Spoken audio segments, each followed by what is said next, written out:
Welcome back, ladies and gents, to the English broadcast of the LPL. We're coming into our second game between EDG and Rogue Warriors very shortly. We just have to look at the draft right here, look at the adaptations. I thought someone burped because of that music. Sorry. Continue. We're going to keep this one rolling. You can see EDG walking back out to stage right here, and you can see Caleb backstage just having a giggle. He's just like, this is fantastic. Maybe I didn't even need to show myself today. Having a bit of a giggle. Yeah, Caleb's having a hell of a time right now because he just watched Edward Gaming bend Rogue Warriors over. That was an absolute blasting right now. And I personally don't know how they recover. I think it starts with banning Alistar because it's a huge problem. It's a signature pick for Mako. But you just saw him on your screen, all smiles, and that's what you don't want to see. I will say this, learning my lessons from what happened yesterday, you get that one game out of there, you get that one quick Shake out the jitters? Exactly, shake out the jitters, and a lot of it comes down to looking at execution once again, because once again, I actually thought the draft was perfect. We both thought these drafts were coming through. It comes down to how you execute them, because Rogue Warriors thought they had an early game draft with how they were playing, and then that's where the discrepancy came along. And again, I have to look at the Rise Gragas. I like the champions, I like what they can bring, but it doesn't make sense with the identity of if you're trying to prevent a dive bottom, executing on that dive and then having access to synergize with the Braum to try to gank that lane repeatedly. They were on defensive duty, and I would like to see them more on offensive duty. And to that point, how do then Rogue Warriors look to exploit like the jungle role, the 2 versus 2? Because you see that as one of the major weak points we're talking heading into this matchup. But Haru, it seems like he's being masked right now by the early game up from EDG. Unleash Flawless. Unleash him. The last time we saw Flawless specifically getting unleashed, it was on the Kazakhs. Remember the Kazakhs and Kaisa combination that we saw? A lot of devilish, Backline backside. dive. Yeah, exactly. Yeah. Backline damage. Where you just saw, I think it was BLG when that happened to. Yep. Perhaps it was just getting. I try to put that series out of my mind too. It's okay. It was essentially the backline never feeling safe going into team fights, no matter if it was a large area or just in a really tight corridor, because you need to be able to track the Kazakhs. Now, ordinarily in this meta, I'm not in favor of Kazakhs because of how risky it can be, lower windows.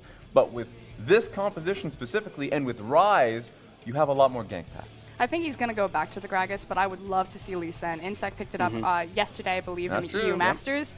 Flawless is almost undefeated on the champion, I think sitting at an 85% win rate. He's got the most solo kills of any jungler in our league, I believe sitting at 9. So just unleash this guy. Give him a champion. Have him go toe-to-toe with Haro, because that's where you can break EDG, and that's where Rogue Warriors actually should have the talent-per-talent matchup. And that was the story earlier on in the split, was Rogue Warriors having a tough time bridging in their early game to their late game strength, and it was Flawless that went on to these early game junglers, level 3 ganking junglers, to be able to be that solo bridge. That's why I had him #1 in my jungle tier list. So perhaps you just arm Flawless and he will get you to that point. And it was a big surprise, seeing Flawless just not have a great game right there. We saw Kalura as well, just being out of position, mistakes we don't really see from Rogue Warriors. But we are going to send it over to the casters and get right into Champion Select.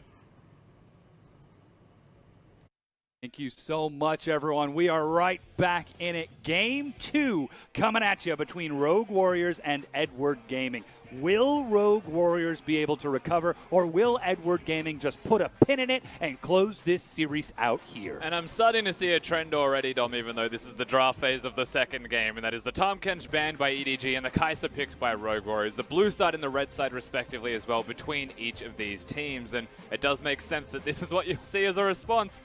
I'm not going to be surprised if Avaris follows. Yeah, already the Alistar picked up. Rogue Warriors running it back. Bans look to be pretty close to the same. Gangplank was banned last time instead of that Galio. So could already be seeing something a bit different, but in terms of these picks, it's 3 for 3. Yeah, if I'm going to change anything right now for Rogue Warriors, they should put a higher priority on their jungle role. I think they should be picking the Sejuani for themselves and not going towards the Gragas, or you could give him something like that Kazakhs that we have spoken about at length already. This is also something that got banned away from him again. Flawless is a player that when you unlock him, he does wonders for the Rift, and you don't need to have a mid-jungle 2v2 type of duo because you're always going to have a Karma or something in the mid lane or a Rise that's always relevant in a 2v2. So it's about empowering yourself in the jungle 1v1 role. Trundle does that. You're exactly right. Make Lockless the Flawless.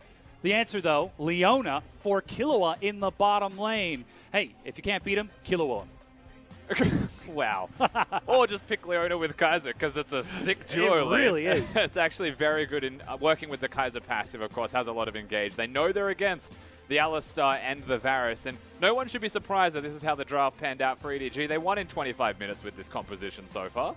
That's the other side where things have changed. Trundle, Leona, more engaged, stronger 1v1 in the jungle, less, perhaps, level 2 ganking, though I will say a lot of Trundles go pillar second and gank bottom lane, and they have got a Leona. Yeah, of course, that pillar, if you're able to displace your target when the pillar erupts from the ground, that counts as hard crowd control for Kai'Sa. So she gets the plasma, she gets the ability to dive into the back line. We'll see if that's a strategy that they try to utilize, as now EDG, they know there's already a very strong jungler for Rogue Warriors. We talked about the mid jungle synergy for the two. Now they're going to start paring down Doinby's champion pool. Lots of respect with the Ryze being banned away here. EDG showing that they don't want to give those flexes over to the Rogue Warriors roster, and they get the counter pick for themselves on the red side. I'm a big fan of this draft in the second game from EDG. Their composition as a 3-man is already well-rounded for themselves as well. The tank, the damage dealing. They can choose to be a playmaker in the jungle role if they want. They could choose whatever they like. Yeah, we're still looking for Haro to pick up to answer against Flawless. Let's see what he takes in the jungle. I'd still be Sejuani personally. Perhaps holding on to a bit of counter pick here, though that would be quite interesting, knowing that they would still need to see the top laner for Rogue Warriors. So, interestingly enough, it's Mouse who will get counter pick. Yeah, both top and mid will be revealed here. No opportunity to have any kind of flex picks. This is something that I've been waiting to see from Doinby for quite a while. You've got the Vladimir as a possibility as well. But blind picking, of course it's into the Talia this time. Picking Vladimir into bad matchups never goes well for your team, especially not against someone that wants to win lane, win game like EDG did in that first. As there we go, round it out. The Cassiopeia and the Ornn. So this time we've got a much more full composition from Rogue Warriors. Crowd control on everybody to set that up. As Edward Gaming now know what they're up against. Doinby going to try and put the super carry pants on once again. I have a question for you, Dom. You reckon he's going to lock it in? What's the counter to Kai'Sa's ult distance? Oh, lack of vision. Oh boy. Haro runs out the timer. Or I guess might that just go works. for the Kindred. Interesting, Haro. You know, he's had 19 days to prepare, nearly 3 weeks, as you've mentioned. Why not break out something no one has seen in a long time? And when you look at EDG's full composition, they've got a tank in the support role. They've got the hybrid tank, of course, of Ray with that Gnar in the top lane as well. In a 5v5 sense, this EDG composition with the Kindred is nearly impossible to kill. And you want to dive into a backline as Kai'Sa and try and assassinate people? Well, now you can't. Now the tables start to turn back against you if you ever use that offensively. And that's what the combo that Rogue Warriors have got is very good at as well. So that does mean with this last pick, if things go to plan for Rogue Warriors, it shouldn't matter too much. But there is always a chance that they can get counted out here. And they can kite backwards. We did see that regular season loss from Pepper playing Kindred previously. But this is the chance now for Edward Gaming to try to put a win on that champion for EDG. Can they continue this momentum? That game number 1 was an absolute statement. We've heard so much smack talk from Clearlove, from Scout, from everyone on EDG saying, all right, it's playoffs. We're taking it seriously. Now they're showing us that they mean business. It's not just words. It's time for action. Well, they've shown that, yeah, it's not just time that they've spent studying their opponents, but they've got the picks themselves. They've shown that their jungler, they've got some faith in him. They can give him the Kindred. They can empower him to carry, but he has to scale up, and that's the risk that EDG are going to make here. That early first clear over Kindred isn't always the best. You tend to run out of resources quite early on, so needs to be protected. And needs EDG, perhaps, to come towards him. And that's unprecedented for the most part. We'll see how this rounds out for Rogue Warriors as we get into this next match. Again, this is a best of 5. They've still got 2 more games to lose, 2 more games to try and turn the momentum back. Potentially look for the reverse sweep if they end up dropping this game here, but still, with all 10 of these players loading onto the Rift, it's 12 weeks on the line, and you do not want to let that go in a swift 3-0. Rogue Warriors, what are you bringing to the stage in Game 2?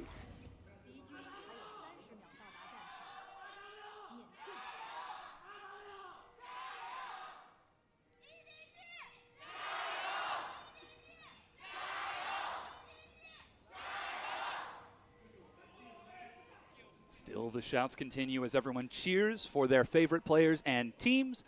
But Edward Gaming already taking that game one, feeling a lot more relaxed. We saw the players smiling and laughing as they made their way back onto stage. Rogue Warriors, on the other hand, looking deadly serious. Very happy campers in the EDG camp for themselves. Even Clearlove backstage giggling. So everyone's happy there. Rogue Warriors 1-0 down in this best of 5. It's not the best place to be, but it could be significantly worse. And you still go backstage, and you may not feel great about the result, but you know you've still got another loss in hand if it comes to it, and then it starts to get desperate. So for the most part, you still come in. You're still very good coming into a second game. Should not be too bad. It's just about resetting. First game never happened. Now take a look at what's happening for the jungle for Rogue Warriors. We've got a blue leash from EDG. Ray actually stepped into the jungle to scout out Flawless, getting a leashless start. And the bottom lane of SMLZ and Killua were trying to sneak up into the brush. Bottom lane could have been a bit of cheese that was just denied. Trundle usually excels at getting a leashless start, and it's very hard to track where he is. So nice little proactive moves from EDG to find him. There's early pressure in the bottom lane. Should just be poke. Yeah, Zenith Blade onto both iBoy and Mako. And I think the big reason, though, Dom, that you would try and get vision of where Flawless is to unlock Haro to jungle path where he would choose, and wherever is free for him to do so. For the most part, a Kindred doesn't want to run into a Trundle when Trundle can clear the jungle even solo and barely lose 100 health. Oh no! Killua gets knocked under his turret there. That's just disrespect. Yeah. He's alright. He's still a tanky Leona in the end, and they have got control of the level 2 spike, but it's the kind of mistakes that you don't really want to be making if it's just a free potion used. And to come back to that jungle point you were talking about, Haro definitely wanting to be unlocked on this Kindred, control those marked scuttle crabs as much as he can. First one will spawn on the bottom half of the map, and Flawless already on his way down there. Yeah, vision Oh, also and look placed. at who Haro's marked. Marking Flawless. Of course, you're jungling, man. If he ever walks at you, it's better to have the mark on him just in case. Even the vision placed by Rogue Warriors in this instance being unlocked to go over to the Scuttle Crab. Ensure that it's his. Deny them for as long as you possibly can. Make sure that he doesn't scale up with that damage. And this is Flawless actually stepping into the jungle of Haro. It's been almost completely cleared out. He should know. Aside from Krugs on the far side. You know it's cleared. What he's trying to do at the very least is get the cooldowns on the mini-map reset, so he does know the timings when they're back up and available. The Gromp and the Wolves should be up relatively soon as well, especially because they started on the bottom side of the Rift with that full clear. The leash compliments of the Alistar and the Varus. That does mean Haro's on the opposite side of the map for now. He takes Scuttle Crab. Mouse is pushed just a little bit far forward, and Haro will step in, try to get just a bit of vision of Rogue Warriors jungle. Just placed a ward. That was immediately pinged out. Rogue Warriors, yeah. Yeah, they didn't spot him, but they did spot the ward. So very vigilant with their mini-map perusing here. I would say Mouse in particular for that one. So that's good. And what you're looking for regarding that is if they found an opportunity to get a gank up. Look at the state of this lane as well. It was always going to be a real possibility to get the kill or at least chunk him out, teleport perhaps to get forced. But not to be in this instance. Mouse still gets control. Bottom lane still had control from Rogue Warriors. Mid lane, fairly even. You know, Scout's putting all of his resources towards clearing the wave, never to leave the lane. This is a very comfortable and cozy position for Rogue Warriors to start the game off in. It's about that next step, the next progression. You know, can Flawless invade? Can he get a gank off? Looks like that's the next step right there. Harassing the bottom lane. iBoy doesn't even care that Killua is in front. He's already got his eyes glued to SMLZ's health bar and chunks him down. And that's utilizing the wave accordingly, of course. When you've got extra minions, you can fight in that minion wave. There's no opportunity for Rogue Warriors to want to turn around and trade. It was crowd control used by Killua just to disengage, but now he goes forward. Another one tags in. He's knocked back. Killua holding on to that flash. Trundle is on the way. Mako turns around. The arrow. iBoy flashes Where's the forward. teleports? Flawless is trying to get in there, but SMLZ baits him in. The Pillar of Filth. iBoy doesn't have enough for the kill. Chompado, and he's able to get one. Doinby trading with Haro in the mid lane. That's heal being used. Mako trying to collapse. They've got Flash, but he's caught up, and Doinby's under the turret. Respect Flash from Doinby there as well. Mako was just nearby. Perhaps he could have gone for the play with his own Flash, but they choose not to. And so everyone just uses summoners and they start to disengage. SMLZ lived with about 10 health. He did not have a lot to his name, and that was super close. But no teleports. Not a single top laner saw the opportunity. Even the observer was going towards the wards on your screen. He's like, right here, this is the spot where EDG die. But the teleport wasn't available. And you'd have to imagine that's because they were tracking each other in that top lane 1v1. Protecting and preventing even an opportunity to teleport. And that's the vigilance that both of these teams are bringing to bear in this playoff match. These semifinals. No opportunity for mistakes, because mistakes will cost you dearly against a team as powerful as EDG after that showing in Game 1. Still, though, it's only 1-1 in kills. EDG are going to start opening up a bit of gold for themselves. We're seeing a CS advantage for Ray in the top lane. Just a touch, only about 4. I mean, one other place as well you have to look is that the kill did go over to iBoy, whereas to contrast that, Flawless picks it up, and that's a big deal for what is usually going to be a Tiamat rush. Just picked it up for himself there, but the lead still belongs towards EDG in the 2v2, having that kill on the Varus. Guinzu's Rageblade coming out that little bit sooner can mean a great deal, especially when you already have control of the 2v2. Now on your screen you can see Mako. He is first in lane kills in supports in the league. 22 kills with his new AD carry, iBoy. And there is a reason that he is one of the best supports in the league, if not the entire world. Scout level 6 right now, actually looking towards bottom lane. There's a chance he could ult in. Yeah, Haro will step in and clear out that ward. SMLZ and Killua immediately backing away. They place a ward as 4 members of EDG and Ray with teleport on the map. This is the same play that they did in the first game. They just do not have as large a lead. They wanted to deny the bulk of those minions away from SMLZ. Continue to keep him down and do not let him get ahead. It's a nice little play from them. It's not a massive power play by any stretch, but it is something that keeps Rogue Warriors occupied and forces them to come to places that EDG are choosing. And keeping that momentum, keeping that control and tempo does do wonders for the moment that you choose to make the dive instead. And right now you can see they are still trying to go forwards. Another Zenith Blade from Killua to try and trade back, but Mako happily dissuades it. Flawless is level 6, though. Ray will step up and try to contest this blue buff that Doinby looks to take solo, or at the very least bait into taking. Yeah, Flawless is very strong. So there is a real opportunity that he is able to impact a lane in some way. Mid lane's always an opportunity for him, of course. It is hard to gank Scout, who has the flash, but he doesn't have the heal. So knowing that his mid laner doesn't have summoner spells either, I mean, you could even counter gank and just be a superior counter ganker. Right now, he's threatening bottom lane. This wave is coming in. He turns towards iBoy. Who's the target? Mako's only level 5. SMLZ looks to follow up and chase it down. He's able to get the solo kill onto iBoy. Teleport from Ray gets him in, but it's 5 members of EDG. Knock up, but he's a stun. Weaver's Wall gets Scout in, but he hops off that train before going down. Turret will trade another as SMLZ chases Scout around. Haro is there, and he is level 5.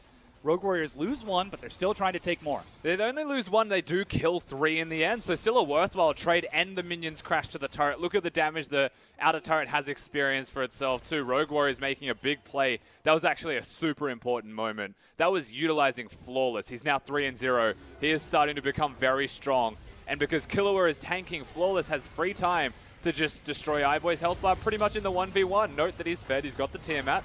Comes in and picks up that second kill. Personally would have preferred if that went over to one of the other carries, but then the dive follows up and continues here. SMLZ also does pick that one up. So in the end, whilst the top laners do trade their lives, SMLZ gets a kill, and that equalizes the bottom lane as well. That's exactly what we heard from the analyst desk. Unlock the jungle of Flawless. Let him move around the map and try to make something happen, and immediately it sees results, evening up the gold between the two teams. That will be 3 kills now onto that Trundle. And while teleport isn't available for both top laners, there's still incentive to hang out bottom. Infernal Dragon is the first of the game, as Killua trades a stun with Mako. And Mako down a level as well, still trying to play around them and perhaps pressure them just that little bit more. Of course, knowing where Flawless is on the opposite side of the map enables him to be able to pressure forwards just that little bit more. And iBoy has got his Chains of Corruption himself, respectively. For the most part, the game is not at a point where it's going to slow down. It's actually about to speed up with the level 6 possibilities. But if the level 6 is a wash and nothing happens, you want to utilize the Trundle for Rogue Warriors. He wants to be your pivot point because he is just so strong currently. But still, hasn't got big items by any means. Is just dealing a lot of damage and can be killed quickly. So that's where you look to EDG and you're like, okay, Alistar, Varus, Talia, once again, very good at picking people off when they're out of position. I don't particularly see how the Kindred fits into the early to mid game with their skirmishes they're trying to get, unless it's more of a defensive or a diving enabling option. But even then, how does the Kindred enable the dive if you misplace the ultimate? Something that is sometimes very hard to do.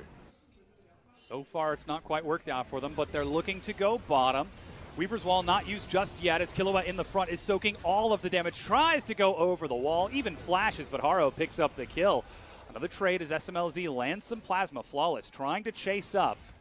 but there's no Pillar of Filth to catch up to EDG. It was a little bit slow here, Rogue Warriors on the rotation. Doinby and Flawless not here in time, and Kahlua already caught out of position. And that's not just that Rogue Warriors were slow, it's that EDG are fast. When they know the play is going to be made, they have the vision set up and they're standing in the correct place to make it. They make it with no hesitation. That means the Rogue Warriors just run down as fast as they can, try and perhaps get a trade-off.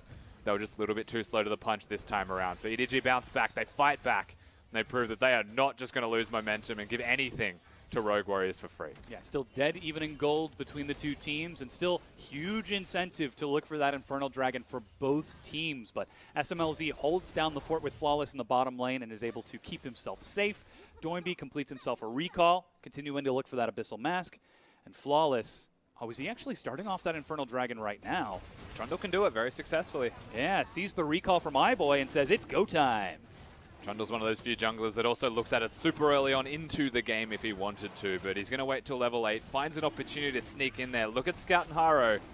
If they know he's here, they could sprint straight in, but it looks like it might be too late regardless. And Flawless taking the Infernal Dragon, previously of Aime, and before that, Spenu. Not exactly known for his spectacular performances on teams in the past, always known as a highlight hunter player. And it turns out when you give him a champion that can actually carry in a style, he will start to succeed for the team. And it seems to be fitting for Rogue Warriors in this game, too, that it's Flawless who is stepping up. His first LPL playoffs ever. He's always been a big part of the team of Rogue Warriors for this split as well, really stepped up individually as a player, and you're starting to see that all come to a head in big moments, but such is Flawless. There will be lows where there are highs for him. And this particular game is a great opportunity for Flawless to have a high moment, to step up for his team and be a carry, not just someone that's going to facilitate the rest of the team. He can do that right now. EDG can still deal with a Trundle quite successfully. So what he needs to do is get the team with him, bring them up to his speed. And this is where we look to Rogue Warriors as a group of friends, more so than a group of players. So often when we talk about them being an emotional team, it's because you can clearly see they laugh together, they cry together, they, whatever SMLZ does together. They all make Clear Love Shout food for EDG. Exactly. I don't know, man. They do everything together. You're exactly right. But will Flawless be able to help his team over the line this time? He's at the very least setting up to get them through this early game as he's set up that gank bottom, taken that early Infernal Dragon, and now seems to be setting up bottom once again. Mako with a ward over the wall sees this, and immediately iBoy and Mako, they've got to make up their mind. Do they stay or do they go? It's good awareness from EDG to know it's coming, and it looks like they want to deal with this. They want to fight this. Doinby's in the wall. He's able to get Mako. Zenith Blade as they turn onto him, but look at the damage. They've managed to kill Flawless. Mouse has joined the fight, and already we can see Haro hops in. Ray in the backline finds Doinby and is able to track him down. EDG collapse faster and collapse better. SMLZ tries to dodge, but gets scooped right back in. SMLZ is doing damage, but it's not enough. Mako chases him down. He will go low, and he's going to be denied by the Lamb's Respite. All 7 members stacked up. The health bars get traded over, and EDG with an ace without losing a single person. Still clean from EDG. Pushing forwards now will get themselves the second turret of the game, their first outer turret to be seen. And that's the moment you wait for. Usually EDG are attributed to diving you at 10 minutes into the game, 12 minutes into the game. Go aggressive, make a 5-man play. But when you're against Rogue Warriors, you know they're going to do that to you. So why not counterplay it? Why not be so vigilant and just be ready for that moment? They see the moment, they take it, and they beat Rogue Warriors at it. At least in that fight. Flawless, though, is chasing down Scout. He's still holding on to that flash. Level 11 to Flawless's level 9, but Doinby decides not to follow up. And here's that play again. Rogue Warriors think they've got it, but they do not. And the flick is just so well done from Scout as well. The wall blocks them off. Picture perfect moment there from EDG. And whilst Mouse comes in, it doesn't mean a great deal because he's already there as an afterthought. All of the crowd control that enables the Kaiser Ornn combo, it's not going to be something that actually enables them to win any follow-up fights because of how well EDG were prepared to counterplay any kind of dives. It was the second time the Rogue Warriors have attempted this play. The first time it actually worked. They did catch EDG a little bit by surprise, but you're never going to fool them twice. Not in the lane where their shot caller is. So often we see Haro called the working man's jungler, able to make things happen for EDG as he furiously chews his gum to get his team over the line and carry them. He didn't want to lose a single member. He ulted to keep Mako alive when there were 2 members there, and it ended up paying off. Absolutely risky, but hey, if it works, it works. And now 15 minutes in, we see the rotation from SMLZ and Killua towards that top side of the map. Ray is bottom, but EDG are already prepared. I will say this is a situation where Rogue Warriors are still reasonably strong, even after losing all of their members. You can see the gold starts to shift towards EDG. They are still very strong as a 5-man unit. They've got item spikes, and they are looking.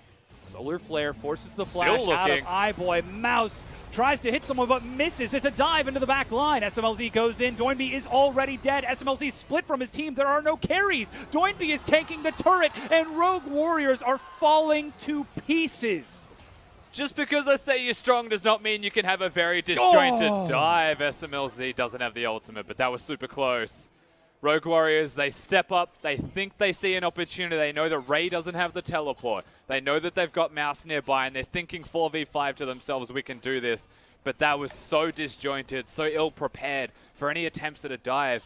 And you better believe that EDG were already there to mount a defense. They know what Rogue Warriors are going to do, and they are fully prepared. From that moment, simply because EDG were able to mount a defense one more time, turrets actually drop. A lead actually grows from this, and now they are set up to snowball once again. Rift Herald taken by EDG along with the mid-tier 1. Bottom tier 2 is a hair's breadth away from cracking.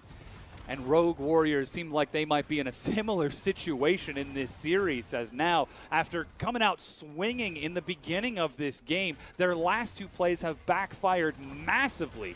Can they afford to make a play like that again and just try to repeat and hope for success this time? I mean, we're at a point in the game, like, the gold lead is only 4,000. You wouldn't be looking at it and saying, game over amount of money.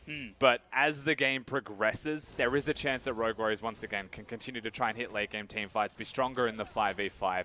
But that's if they can keep it at 4,000. If they can keep the game going at the current state, not lose too much more of the map, you might have to sacrifice a tower because of the Rift Herald. But ultimately, one more team fight lost, you would feel like it's going to be a little bit too much for Rogue Warriors to come back from. Doinby is caught out by Mako, split off from his team, as I believe that was a panic petrifying gaze. Mouse using the Oran Horn to try and stall something out, but Rift Herald slams in with SMLZ and Killua top along with Flawless. There's nobody to defend mid. Yeah, the tier 2 is given up. Rogue Warriors are trying to kill top lane still. Congratulations, consolation prize, you've killed Ray. Now you lose an inhibitor. Yeah, absolutely a Pyrrhic victory for Rogue Warriors in taking that kill, but they've lost their inhibitor turret. They might just lose their inhibitor, and they might just lose their lives as Mouse goes down, and finally EDG go home after taking everything Rogue Warriors had to give. And they go back towards an Ocean Drake before they even go to base to spend all of the money that they've just earned. Rogue Warriors have found a strategy. They have committed to the strategy, and nothing will deter them from this possibility. That is top lane. They have found it. They are roosting up there, but EDG are winning the game during that time. It's just that simple from EDG. Decision-making is, we have Herald. We're going to go towards mid lane. It is the easiest one to take. Rogue Warriors throughout all of this.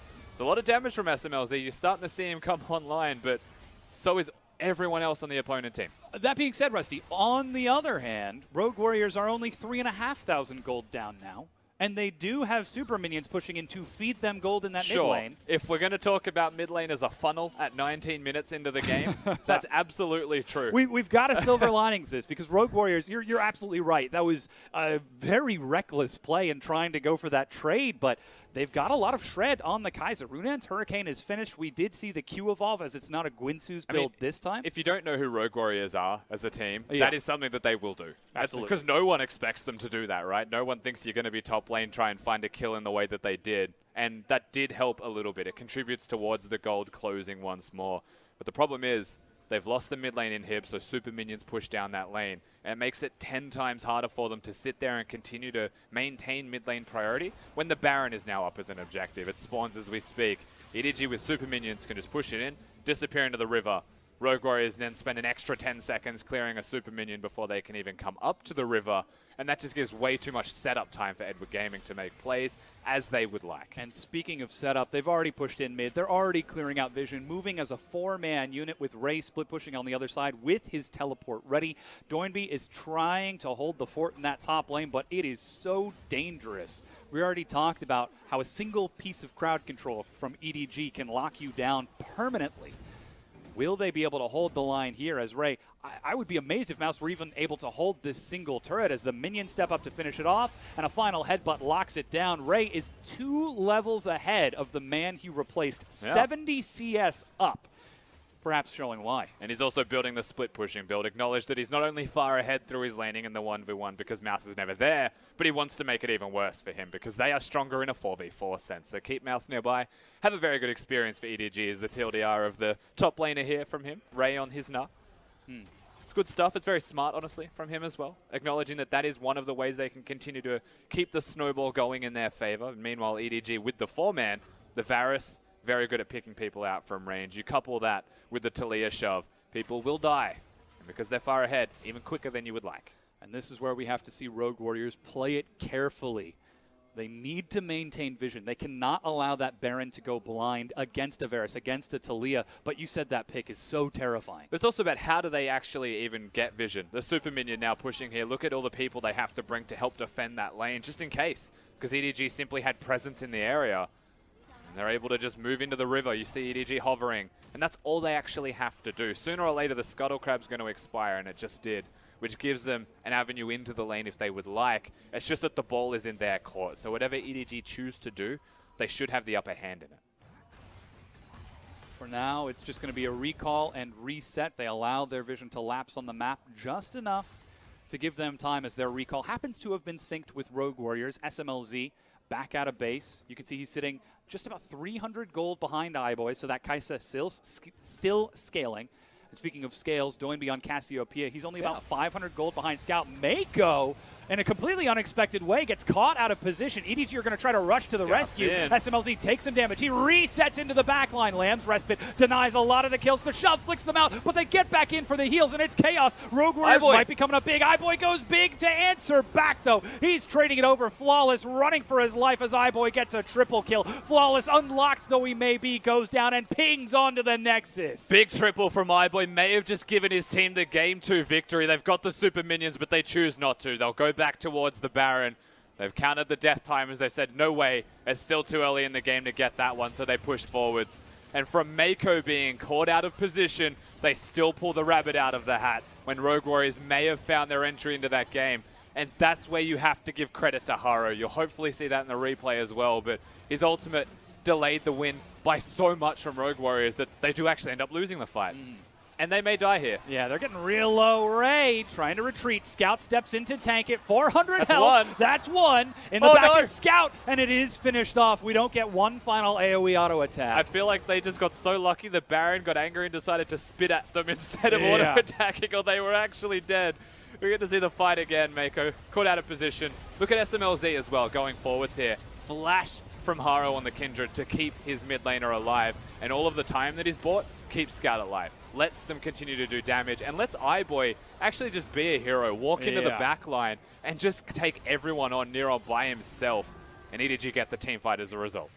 Mako absolutely on the edge of his seat for the duration of that fight, even escaping with his life at the very end, though he was the one that was caught, and now EDG back with the Baron. The inhib has respawned in the mid lane, but EDG are looking to fix that real quick. And you really do see the dynamic of EDG in that last fight. Mako's out of position. You know they're 5-man collapsing to protect him. Scout's about to die. Oh no, not again, says Haro. Better flash and use my Kindred ultimate that we've designed for just this purpose. And we do have to mention that this is a terrifying Kindred composition. You've got the Gnar ultimate to sweep people off of it, Talia flick, Alistar headbutt. Yeah, they've even got a lot if you of try to step up, you can get shoved right off. It's a cute composition, of course. That may not be the core principle of it, but having that availability in clutch moments is actually super valuable for them. So the composition will love that a lot, especially now that they're far ahead.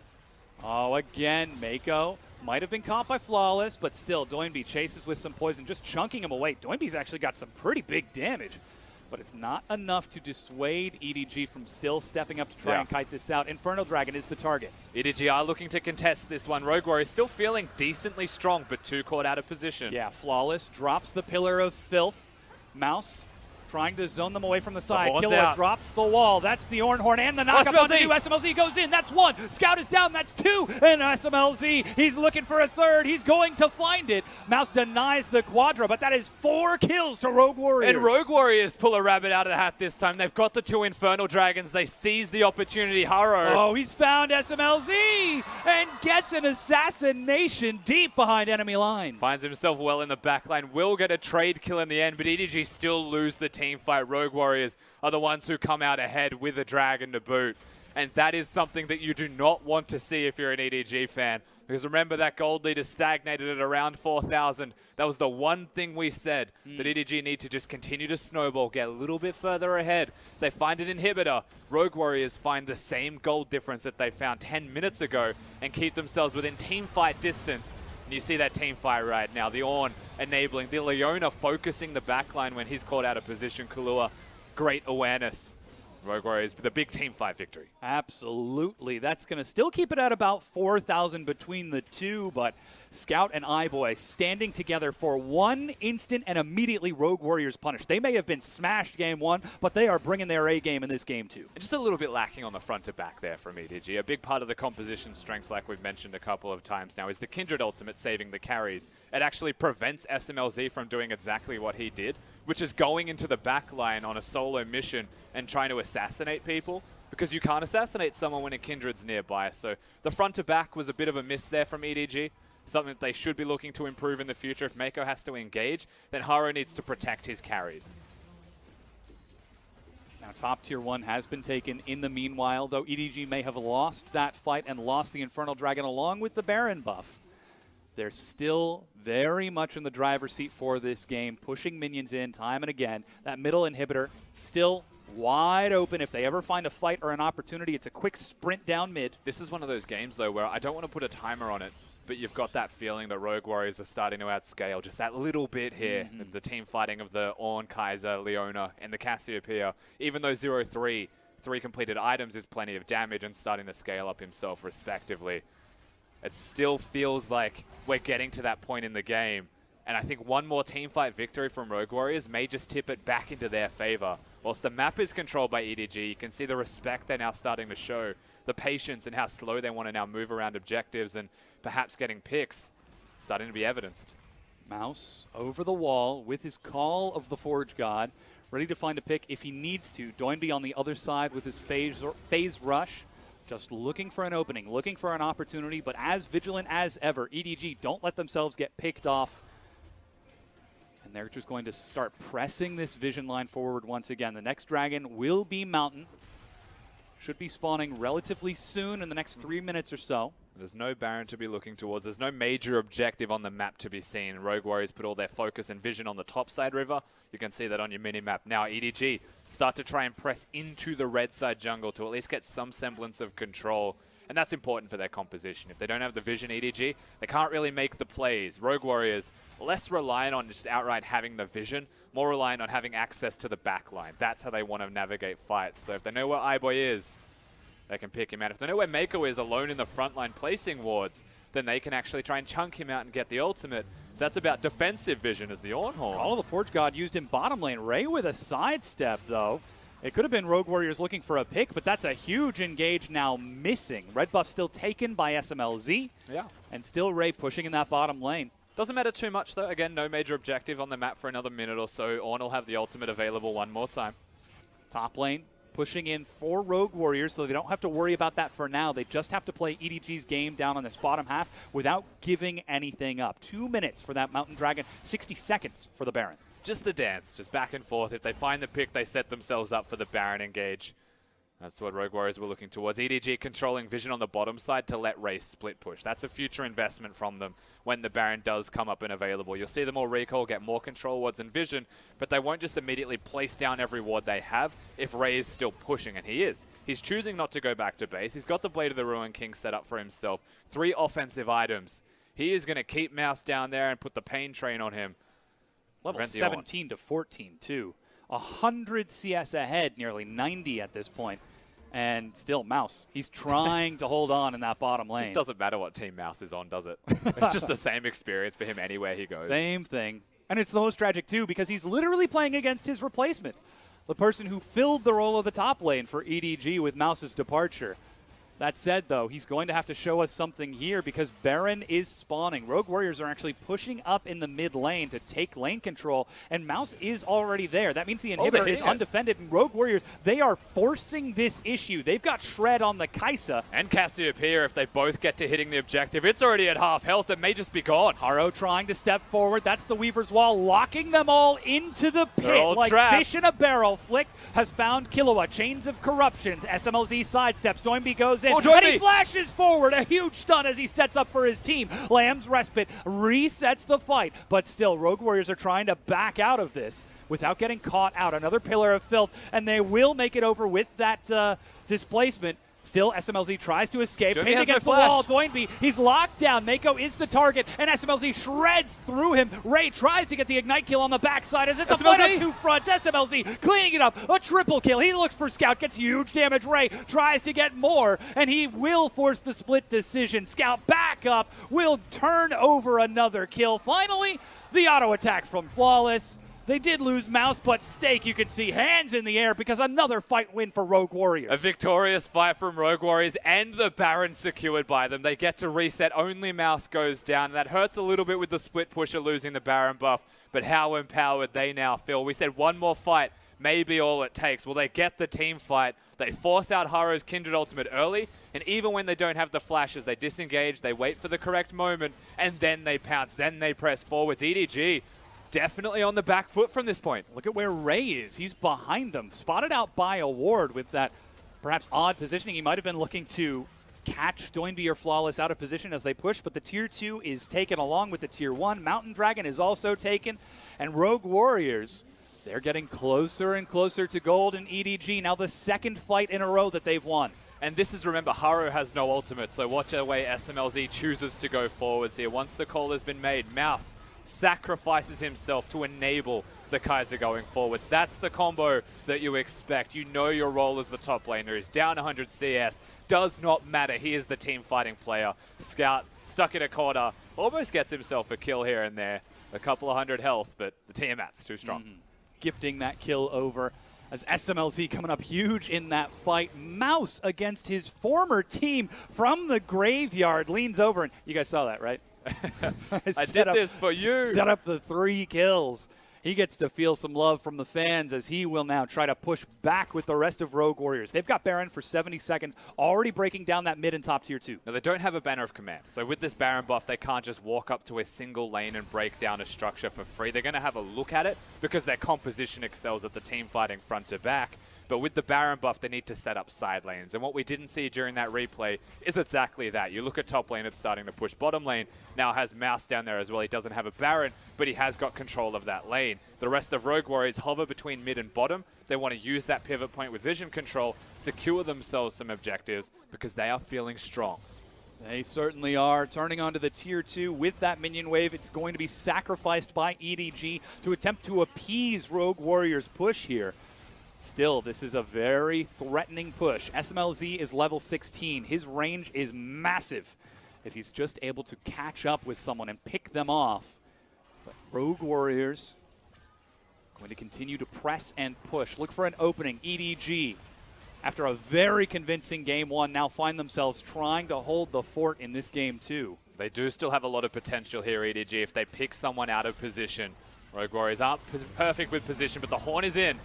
They're all stacked up on the inhib. Mouse goes forward. Weaver's Wall to deny the engage. Mouse goes low again and goes down. The wall allows Flawless and Doinby to escape. Ask and you shall receive, I suppose. That's what the composition excels at. That's where EDG find themselves still in this game. Mouse still not the Baron user of the team, so the second death for him. Tragic as the teleport user, but he still has that teleport if Rogue Warriors want to press up one more time and use that little bit of the Baron that they had left, now of course gone. They still have control of the map. That's the most important part. Elder and Baron will be up fairly similar in their timings. For now, though, not too much for them to take. They've cleared out all the turrets. They're trying to press all of these minion waves in. Red buff is spawning, so that could be something that Rogue Warriors look towards, but already Scout sitting just outside of vision. He will be spotted on his way over there. Scryer's Bloom And the rest of EDG see this. And things that are important, of course, if a fight happens in the next minute or so is Scout no ultimate, iBoy no ultimate. The ranged pick that they want to have EDG is currently missing. So if Rogue Warriors press forwards and utilize the Leona ultimate as an example of their own, they may be able to pick someone out with no counter from EDG. It's about the vision control this time around, though, and there's no vision on the map at all because they've both been out for so much time dealing and looking at each other that all of the wards have actually expired. So it is going to be shopping time. Yes, recall's now going to be finished off for a few folks. SMLZ so close to 6 items. He did go for the Mercurial Scimitar 4th and Infinity Edge 3rd, as that was the the crit build. Still not quite finishing off his final item, though. We'll see what that recurve bow turns into. The Gwinsu's obviously should be something that we look towards. iBoy still right behind him at 4 items in a QSS on his own. Yeah, both AD carries are super strong, and that's actually the most exciting part about the rest of this game. You've got your tanks that are facilitating. You've got your damage dealers that are very similar in the Cassiopeia and the Taliyah that poke you down, perhaps protect their AD carries as they do damage. They can make plays, they can defend. It's whatever you want to do. An individual outplays is what you look at for Scout and DoinB. But SMLZ and iBoy are massive. And if a fight ever breaks out, everyone's goal should be either protect the carry or kill the carry. That is the #1 game plan. It's just so hard to do against EDG, and Alistar with the ultimate can stop himself from being caught. A Kindred with the ultimate can stop iBoy from dying. So they need to be constantly poking in and out to force spells. Rogue Warriors are absolutely going to have to. We have to remember the greater context of this game. If Rogue Warriors drop this game 2 after making a comeback in the series, that halts all of the momentum. They just fought so hard to try and claim, making that game 3 even more difficult. That said, if they find themselves with a win, this series ties up at 1-1, and we'll have quite a fun match on our hands. And the ball's definitely in Rogue Warriors' court to secure that first game for themselves. The objectives coming up, you can see it in the top left. You look at the vision before we go to those objectives, and Rogue Warriors, they've placed the wards, they've got the recalls, they've got extra wards in their inventory if they want to. They are set to succeed around the Baron buff. It's the #1 priority. Knockups are ready. That's a flick. Flawless goes in. He's split from his team by a melee Weaver's Wall. Lands Respite, tries to stall the fight. DoinB and SMLZ in the back find Ray, but he's not quite mega just yet. Another flick, as it's a fight on 2 fronts, but Rogue Warriors think they might want to take this. They choose to disengage. That's the best case scenario. Kindred's ultimate is gone. Every ultimate but Ray's on the Mega Gnar is missing, and he's actually starting to get a bit tired there. The Mega Gnar's going to drop soon. Look at the shred. That's he has to SMLZ. go now. He gets forward slam into the wall, and the Baron is stolen. SMLZ is dead. A huge play from Scout. The fight still happens as Haro goes in. iBoy finally catches up, but Rogue Warriors without SMLZ are relying on a miracle, but they do not have it. They don't lose a single member. They get 4 kills. They get the Baron. They choose their opportunity. They make it work perfectly, and EDG get everything they need, including the Baron buff. Compliments of Scout somehow taking that in the mess of the fight that broke out. Now they push forwards, and they have got a lot of time to threaten ending this game immediately. 30 seconds on the clock for SMLZ. Mouse is alive, does not have his ultimate just yet. It's getting close. He's going to try and defend, but EDG as 5 onto the Nexus. Call of the Forge God, but he can't even headbutt it because he's knocked under the fountain. EDG relentless in this game to turn to the Nexus, smash it down, and are now on match point. And once again, you see the class from EDG waiting for the perfect moment to go for the fight. You know full well the Baron is the place to look. They don't need the absolute best vision control. They just need to poke in and out, get some health bars missing, get an opportunity to push forwards, and you give them that one opportunity, they take the entire game from it. And that's the emotion we were talking about. Game 2 defeat after all of that effort, and now up against insurmountable odds. Rogue Warriors are going to have to try and make a comeback against an unstoppable-looking Edward Gaming. Still, the fans are on their side. Mouse lets out a laugh and a smile. It's going to be a heck of a journey, but Rogue Warriors, can they do it? Can they climb the mountain that is EDG? There is hope for Rogue Warriors based off that second game. A much better performance from them overall, staying close to as close as they can to even going down earlier on in the game. The biggest mistake that actually lost them the entire thing, whilst there was also the Baron fight, was choosing to lose the inhibitor in the middle lane. It gave EDG free access to just ending the game after they got that Baron. And you can look at that game and still take good things from Rogue Warriors. And those good things need to be replicated coming into the next game. They just need to shore up the weaknesses. And I do think there are certain aspects that you could remedy, perhaps through the draft phase. But overall, I mean, Flawless had a much better performance. That's a place you have to look at and say that's a big win. It's exactly what we heard from the analyst desk. Unlock Flawless and you'll see rewards. They focused the bottom lane with Flawless, got those early kills, took that turret and unlocked SMLZ. And though it was a bit risky going for that inhibitor trade, they were able to equalize with SMLZ's Kai'Sa later on. You can see the massive damage that he was doing, but even bigger than that, Scout. 29,200 damage to try and turn that game back in favor for EDG. And now back in their locker rooms, Rogue Warriors, they're going to have to reset for the second time in this series if they want to try and compete with the most dominant team in LPL history, Edward Gaming. And it's not just the 0-1 anymore, it's the 0-2. It's backed well and truly against the wall, and that one extra moment now loses the whole thing. We're about to find out, though. In order to get a little bit more on this series, let's hear from our analyst to break down what EDG did right. Thank you so much, Dominic. And I mean, if you're just tuning in and you see that 2-0, that does not tell the story of how this series has gone, especially not that second game. I mean, I thought it was dead to rights. Rogue Warriors would pick up that win after the reverse, but we just another reversal, and EDG managed to pick up the second game, and we're now on match point. Man, thank goodness I predicted 3-0 EDG. Otherwise, I'd be sweating bullets. Wait a minute. Hang on. Revisionist. Miss Revisionist. Wait a second. Now, I remember you believing that they would be able to take it back. And there were moments in this game where I was sweating, all right? There were moments in this game where SMLZ was not going to let it go. But thankfully, the structure came back for EDG. And speaking of structure, let's start this one in the draft, because I think we definitely have to touch on the fact that Kindred was picked up in this game. For us, take this one away. Okay, the purpose of Kindred here is to deny the backline assassination. And we saw it repeatedly, that when Kai'Sa tags someone with her W, when the Pillar of Truth comes up and procs one of the plasmas, when she wants to dive with the ultimate, he immediately pops the ult, and there's nothing that she can do. It suddenly denies the cooldown. She has to wait again. She has to reset. And then they chain CC her with all of the available CC on that team comp. And the second aspect of that is the jungle matchup as well. A lot of people have been taking Trundle to be the end-all be-all greatest skirmishing champion. But the best way to deal with it is just match it with damage, match it with range. Kindred is one of those. Graves is another. Thankfully, we get to see the Kindred. So early on, Trundle couldn't get to really have much of an impact in the matchup and allowed Kindred to farm it through. So again, Reddit, looking at you.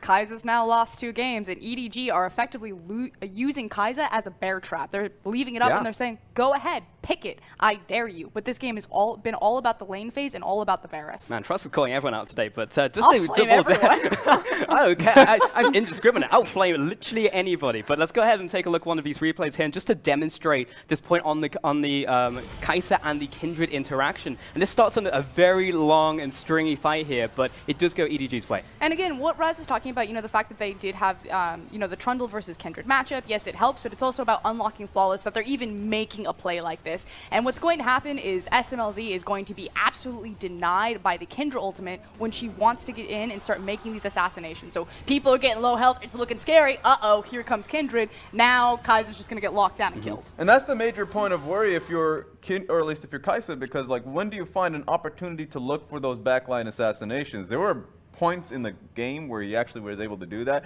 SMLZ had to be creative in how we went in. There was a dragon fight specifically that comes to mind where he was able to find 2 to 3 people just because Haro was focused on the dragon. He recognized that. He recognized the Ornn ultimate was going to be able to proper setups too. So there was no Haro ultimate to be able to save him. Now, that being said, we did see Rogue Warriors actually execute in that game. We saw a good couple team fights, and it was the reason why Rogue Warriors were able to come back into that game, is they finally managed to execute around this Kai'Sa pick. Yeah, because it still speaks about the strengths of Kai'Sa, especially when you set her up for a composition. I'm not saying never pick Kai'Sa. She's a bad pick. She's an awesome pick. Please continue to play this champion. She's super fun to watch. SMLZ dodging the QW combos on Alistar by using his ult. But in this specific comp, it's very similar to what RNG ran against Invictus Gaming. You have the Trundle, you have the Pillar of Filth, you're able to proc long-range displacement for the Plasma. You have the Miasma, which works so well against Alistar, and then can lock people down, and then you have the Call of the Forge God, which, again, another displacement. So there's a ton of tools, and when EDG over-chase, get caught in these choke points, Kai'Sa can run amok. And I know that we're kind of tunneling on the pick specifically. I think what Rogue Warriors are doing for themselves, they're tunneling on what composition is one play style. Exactly, one play style of hyperscaling and getting to those team fights, because not only are they losing in the bottom lane specifically, but mid lane they're getting pushed in because they're constantly finding themselves bad matchups into the Taliyah, and then top lane, the Gnar pick is doing quite well for Ray. And the scary thing is that Rogue Warriors got to that late game, and it wasn't enough. Yeah. And when we look at that late game, we actually have a fight to demonstrate that one, because we did see good stuff out of the Rogue Warriors composition, as you were saying, able to position in the backline. We saw the mechanics coming out of SMLZ. As we take a look at this Baron fight right here, we can see the elements that do actually work in the end for Rogue Warriors. And a huge problem here is that the Kindred ultimate gets used at the very beginning of the fight. Kai'Sa's going to step to the side. She's going to throw at the W, looks to tag, immediately Kindred ultimate to deny any sort of backline assassination onto the Varus. Once it wears off, there's no reason that EDG should continue to chase here. Yes, they end up winning the series, but this is what costs them big, chasing into a Kai'Sa comp. And on top of that, I mean, we were calling out, oh, go on top of Cassiopeia, but remember that Alistar doesn't have the ultimate as well, because they were utilizing that in the previous fight when Cassio went and utilized her ultimate. So at this point, amazing opportunity for Rogue Warriors to get that backline damage once the resources were already used in the previous fight. Yeah, and huge credit to Mouse right there, finding that incredible knock-up on top of, I believe, a miasma from Doin B. I mean, this really just begs the question, should we keep picking Kai'Sa if we are Rogue Warriors? Because we see how it works. You're saying it's a great champion for us. Absolutely We've not. seen it out of Uzi yesterday. 3 games in a row looked fantastic, but right now, it just doesn't seem to be working for them. Frost, I already got your answer. Raz, how are you feeling? I think a Kai'Sa is fine as long as you have mid push. We're finding opportunities where bottom lane's getting dived repeatedly, and if we're just going to be losing out, bleeding out in every single lane, Kai'Sa doesn't look good.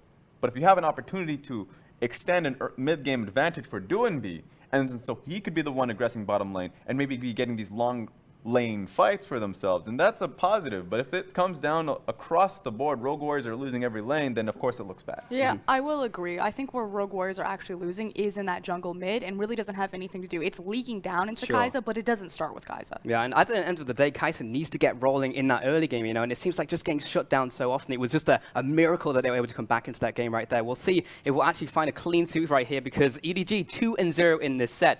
We'll find out right after this break.